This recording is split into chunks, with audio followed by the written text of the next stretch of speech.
Alright, for the next watercolor technique I'm going to show you, you're going to start by painting the entire paper whatever color you want. So obviously if you were creating a painting you wouldn't need to paint the entire paper. You would paint the background or whatever section you wanted to use this technique for. So you're going to paint just the section that you want that technique used in. For this one I am going to use purple, and I'm going to paint the entire paper because it's just to kind of test out the technique and show you how it works.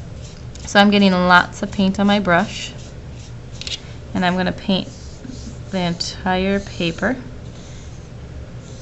or the background or the section that I want to use this technique on.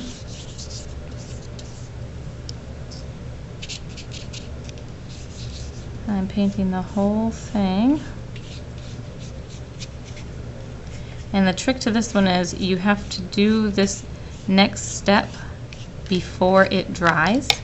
So the next thing I'm going to do is actually sprinkle some salt onto the paper. So I have some salt. I'm going to pinch it and sprinkle it on there. And you have to make sure your paper's still wet.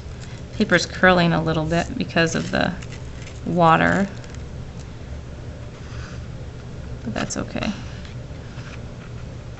Bigger papers won't curl quite as much. And then we're going to let it dry completely.